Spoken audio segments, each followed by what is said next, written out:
মালয়েশিয়ার অবৈধ কাজ করছেন ৮ লাখের বেশি বাংলাদেশি। এই সংখ্যায় দেশটির মোট বিদেশি শ্রম শক্তির ২৭%, যা সর্বোচ্চ। ২৫ আগস্ট দেশটির পার্লামেন্ট সংসদ সদস্য হাসান করিমের এক প্রশ্নের জবাবে স্বরাষ্ট্র মন্ত্রণালয় এই তথ্য দেয়। এরপর মঙ্গলবার দ্য স্টার পত্রিকায় খবরে এই তথ্য উঠে আসে।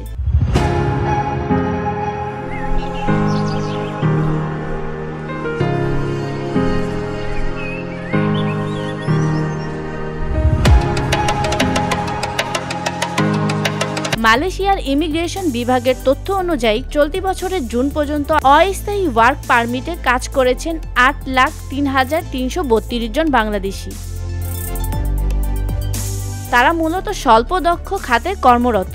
মন্ত্রণালয় জানায়, করোনার পর ২০২২ সালে আবার উন্মুক্ত হয় মালয়েশিয়ার শ্রম বাজার। সেই বছরেই ৪৯,৩৫৩ বাংলাদেশি দেশটিতে পাড়ি জমান। পরের বছরে বিদেশি কর্মী নিয়োগের শিথিলতা আনা হলে আরও ৩,৫৭,৫৪৮ বাংলাদেশি সেখানে প্রবেশ করেন।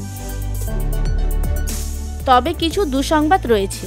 ২০২২ সালে ২০,৩৩১ জন এবং ২০২৩ সালে ২৩,০৬৫ জন বাংলাদেশি শ্রমিক দেশে ফেরত পাঠানো হয়। তারা মূলত চুক্তির মেয়াদ বা অন্য কোনো জটিলতায় পড়ে চাকরি হারান।